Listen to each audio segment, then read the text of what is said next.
98 Not Out, sponsored by Shepherd Neame, proud supporters of cricket in Essex. Joining us now on 98 Not Out, all the way from Sydney, Australia, and another friend of ours who's quarantining ahead of the Australian season starting. It's a big welcome to Mr. Adam Zampa. Adam, how are you? Good, thanks, guys. How are you? We're okay. How's quarantine going? Are you keeping yourself occupied? Yeah, so we obviously got this tour of series against India coming up. So the New South Wales government have been friendly to us and have said that we can go out for about 4 hours a day. So each morning we've been getting on the bus, going to Blacktown, doing some training, playing a bit of soccer, football, I should say. Sorry. And yeah, so it's been okay. By the time we get back to the hotel, it's 1:30, 2 o'clock, and then we have the afternoon to ourselves. So I wouldn't say it's hard quarantine. It's hardish. So you're allowed out, but only as a group. Only as a group, yeah. So this has been months in the making. We've been away for 90 days now, I think, since we played that series against England.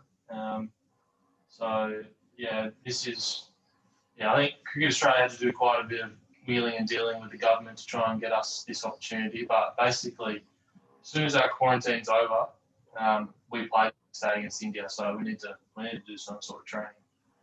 That's going to be a tough series after a bit of a layoff. India are going to be strong and up for it. You'll have to be on your A game.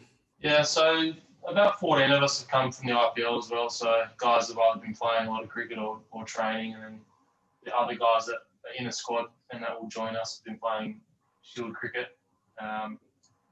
So we're well and truly into cricket season now. So it's going to be a really good series. Is there any prospect of fans seeing any of these matches? To be honest with you, I don't know the answer to that. I think the Sydney games are definitely going to be crowd friendly. I'm not sure about. We've got a couple of games in Canberra, which I'm not too sure about, but I think there'll be crowds to some sort of degree. But I mean, it can't beat the atmosphere of the old county ground at Brentwood, though. Nothing beats that, mate. Absolutely nothing. I had a great time in my life that. Yeah, we saw in an interview that you gave recently that you've got nothing but fond memories of your time there. Can you just give us a bit more colour to that? Not too much.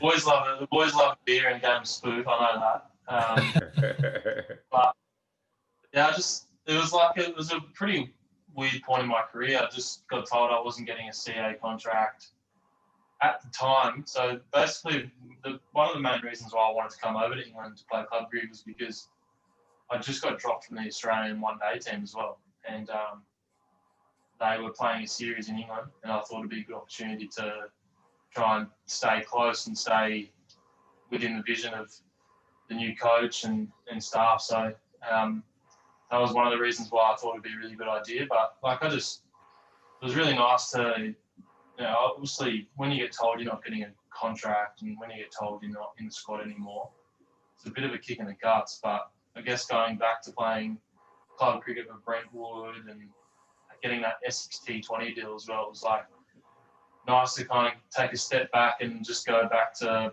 why I really enjoyed playing cricket in the first place, and that was camaraderie and experimenting and I guess to simplify, just having fun and having a good time.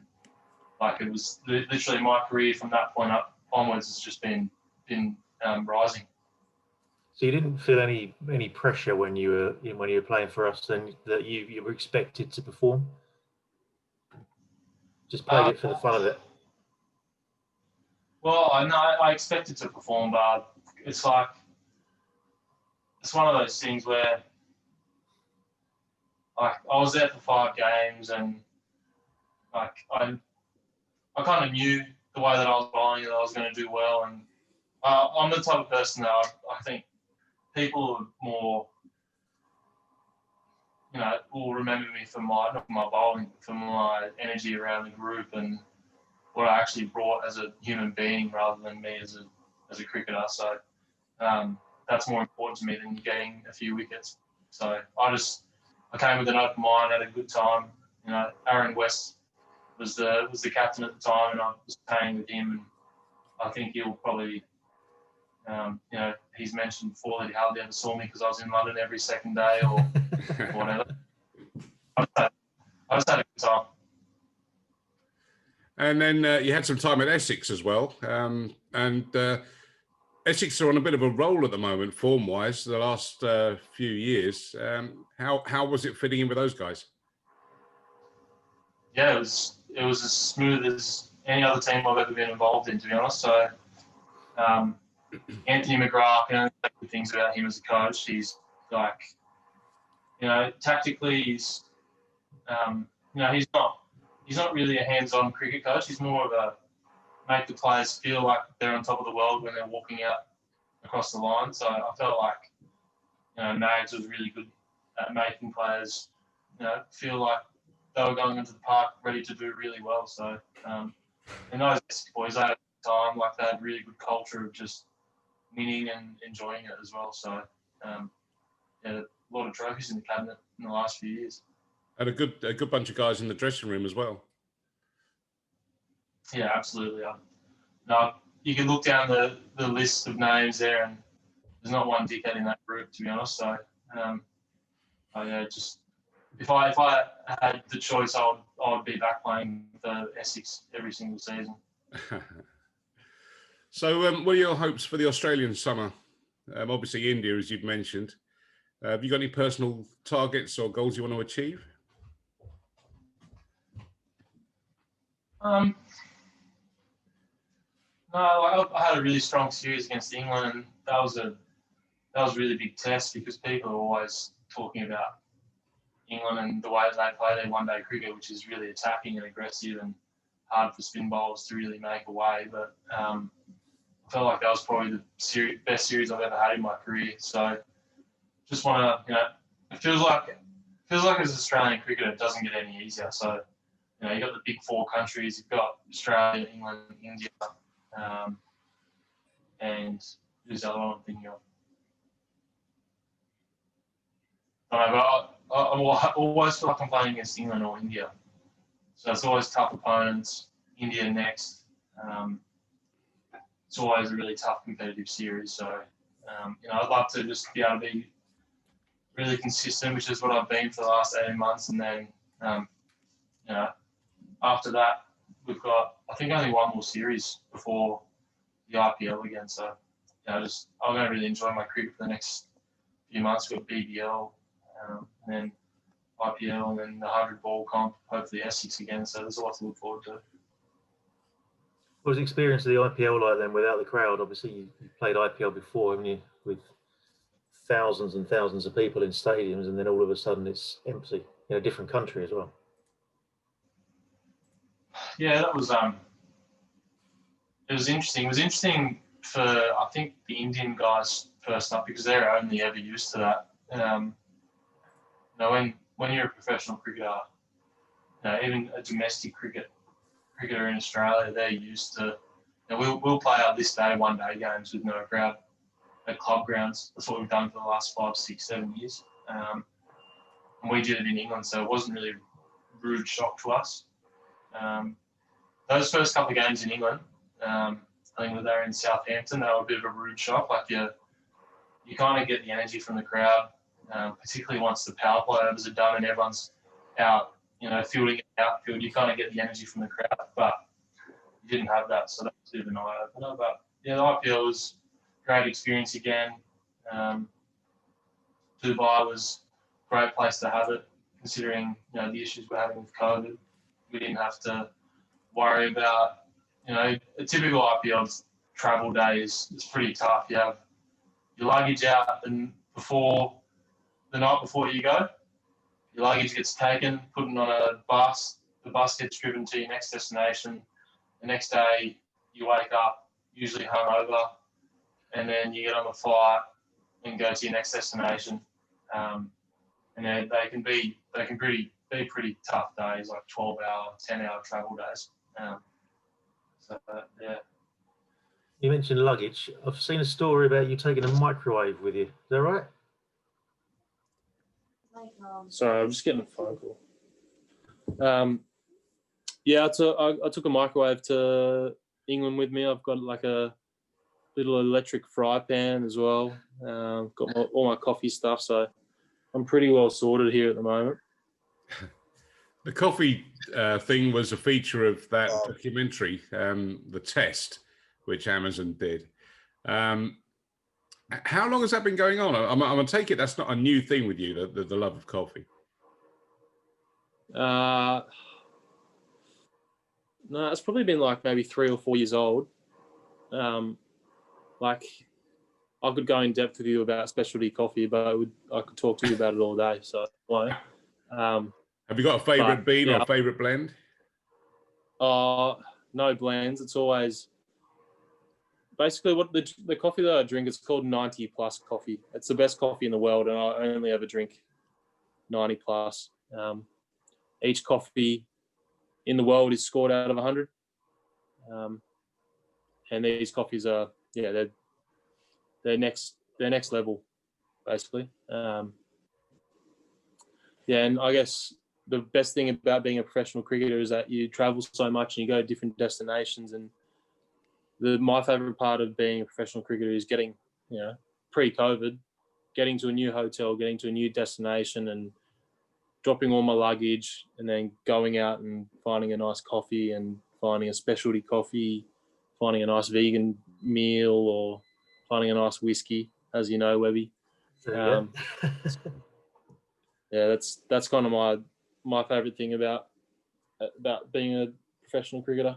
What's better, Scotch or Irish whiskey?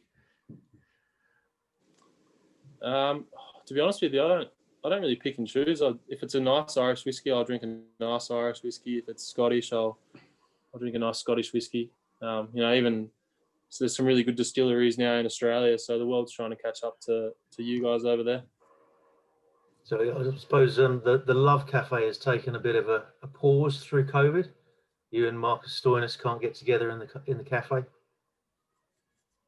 No, so the bubble allowed us to still hang out with each other. It's a little bit different during quarantine now. We can't leave our rooms unless we're going training. But like during the England tour or the IPL, we could go to one another's rooms. We just couldn't go out of the hotel. Okay. Have you got a lot of coffee? Have you converted a lot of people to the love of coffee now from the team? Well, yeah, obviously it's pretty Australian to like your cappuccinos and your flat whites, it's not what I drink. I drink filter coffee. It's like a different method called a V60.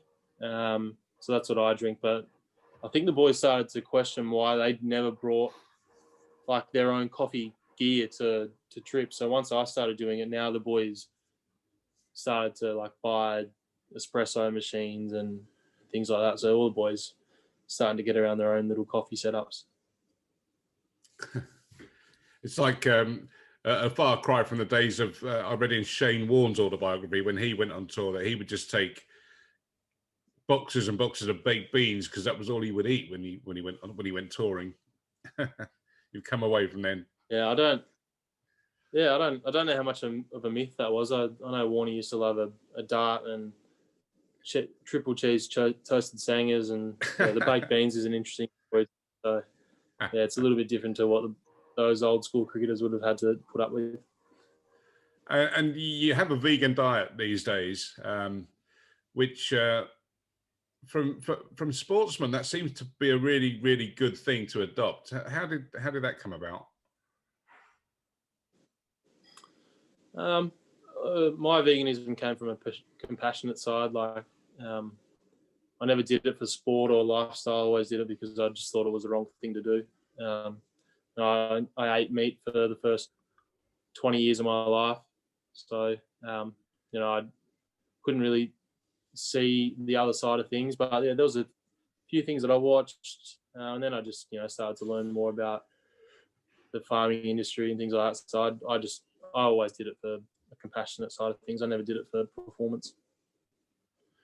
Away from cricket, how do you spend your time? What are your hobbies, or what do you do to relax? I guess my newest little project is my property. I've just moved from Adelaide, so the last 7 years I lived in Adelaide, and now I've moved back home to New South Wales. So I bought a 60-acre property in Byron Bay, which is pretty well known part of Australia. It's like East Coast holiday destination, but I bought I've always wanted to live there, so I bought a 60-acre property there. So that's kind of where I'm trying to sink my teeth into at the moment. Good.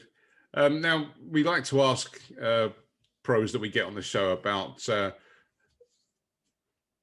people they've played with and against. So who's been the best player that you've played on your side, wherever that may be, and also who has been your toughest opponent so far?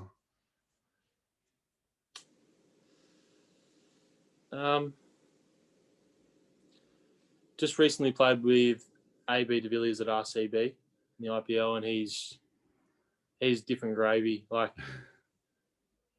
in terms of keeping it simple, but being able to clear yourself of any emotion of the game and the game situation, he would just go out there and it would be the same innings basically every time, and he'd have a clear enough head to be able to clear the pickets under pressure. I've never seen batting like that, to be honest. So he's probably the best I've seen live. Team opponent, that's a difficult one. Like, as a spinner, you think of the guys like Virat Kohli and AB, for example, who are really tough to bowl to.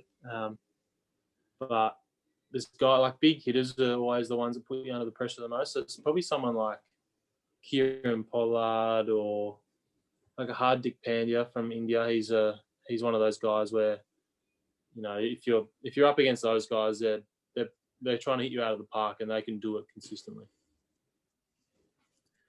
The 100 was supposed to happen here last year, and the talk has started again about getting it going in 2021.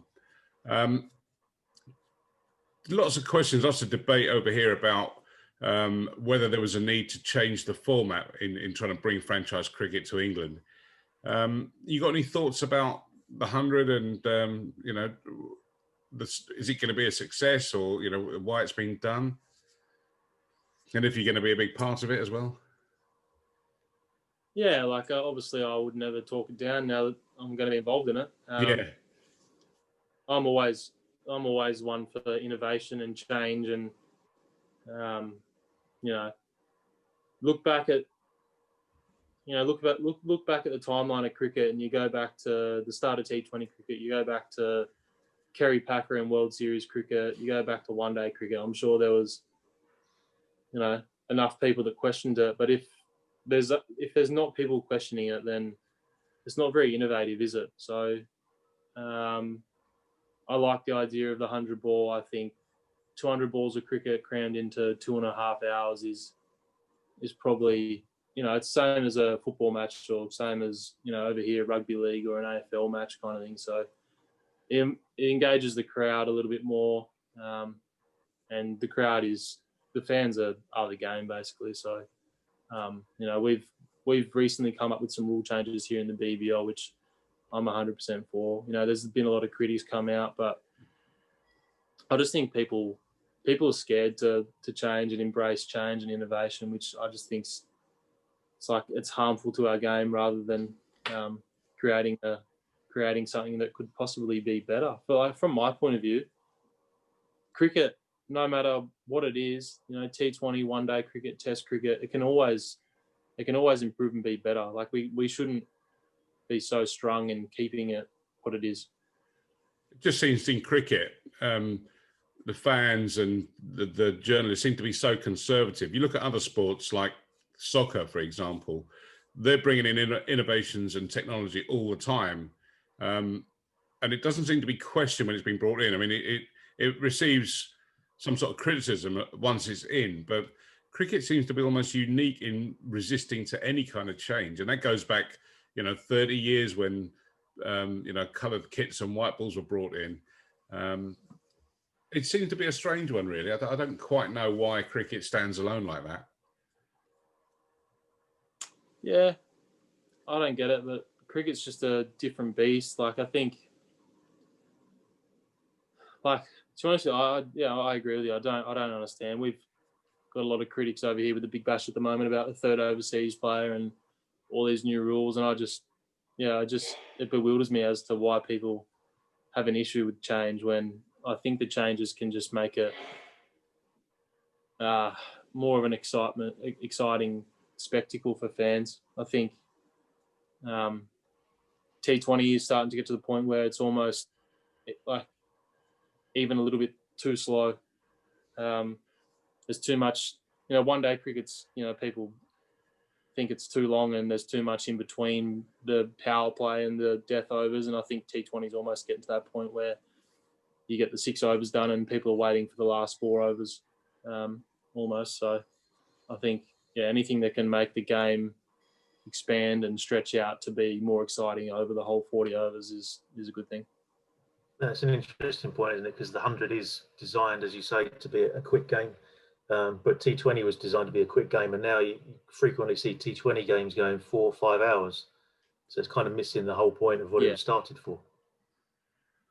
Yeah, exactly. And I got criticised for some comments that I made a couple of years ago when I was playing for Essex, but it had a lot to do with the transport, I thought, in England. But when I was playing for Essex, there was times where the game would be over and we were going to get absolutely smashed, or we were smashing a team, and there was no excitement left in the game. So a lot of people were getting up off their seat and walking to the tube station to go home.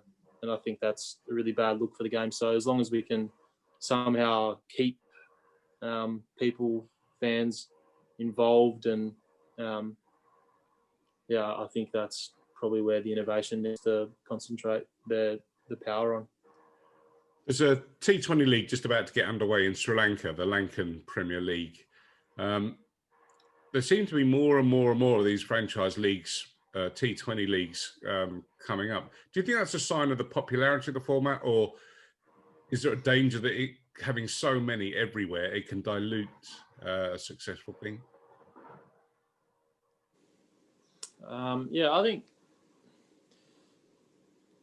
I think the 100 is really important for England, like ECB. I know that England just won the World Cup last year, so I think that was a really important transition for people not to, they win the World Cup and then not to lose interest in the game, but to almost, while it was hot, strike. So I think to have the 100 was a really important move. Big Bash, these new changes are really important. And I think in terms of the other T20 comps, like IPL is always going to be strong because the depth is just amazing. The competition's almost international level competition. So that's fine. But I think something like the Sri Lanka Premier League, I'm not sure how that's going to, you've got the PSL, the Pakistan Super League, and they've got a really strong international team, so that's naturally going to be strong. So I'm not sure that the Sri Lanka Premier League is going to be as strong, but I think it's important that nations like that keep afloat, particularly in struggling times that that we're in. I think it's if that brings in revenue and brings in a lot of excitement to that nation, I think that's probably more important than anything else. Yeah, that's a good point, because before the virus hit, there was a big debate about cricket sort of, or the 3 big nations, England, Australia and India, having too much power over the game and too much of an influence. And it was almost strangling the smaller countries. But I think you're right. I think it is important to keep as many nations involved and interested as possible, because otherwise it's just going to get boring, isn't it? Yeah, exactly. And I think, when you see teams like Pakistan doing well and Sri Lanka, and I think it's it's more important for international cricket than people realise. Like, you don't just want the big three countries playing against each other all the time. Otherwise, you won't have that depth in international cricket. So I think, having strong teams, the strong 10 teams doing well, is really important. I think that's what makes the Ashes so special as well, isn't it? Apart from the rivalry, it's the fact that it doesn't come around every year or every other year. You have to wait for it. Yeah, I think so. I never really enjoyed it when there was a couple of times where they played it back to back. Yeah. Felt pointless winning it the first time.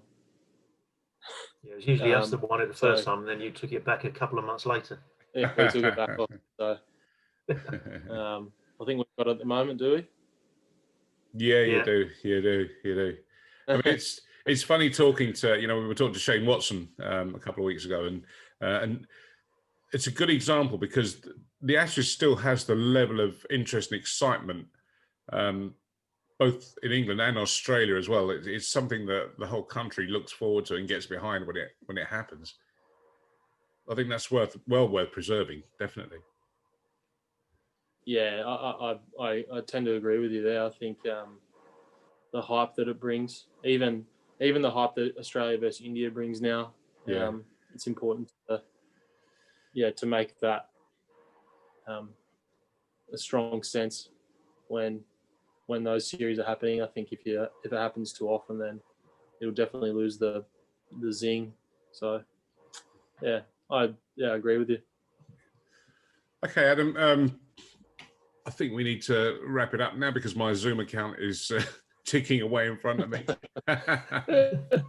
It's been an absolute pleasure talking to you. Thank you for giving up your time. What's Friday night got ahead for you? No rampaging through Sydney or anything. I'm assuming you're just gonna. No, we're not. I'm not allowed out my front door. Yeah, that's right. I'm not allowed out my. So I'm watching The Crown season 4. Oh yeah. Have you seen The Queen's Gambit? That's good. Oh, I haven't seen that. I'll probably watch that next, but I'll probably I've had a beer today already, so I'll probably have another one. Maybe watch a bit of Seinfeld, and I don't know. Honestly, don't know, mate. Don't know. Look something up on the Friday. Listen to some music. Watch the clock tick around. Well, once again, we thank you for your time and a really interesting chat, actually, and some really good points that you've made. So thanks again for that. And then hopefully we'll see you back over in these shores pretty soon. And maybe if you're in the area, you can pop in at Essex or Brentwood, and we can catch up and we can have a coffee. Hopefully, mate. 2021. I'm praying that there's some sort of vaccine so that I can make my way over and get out and about in London. Excellent.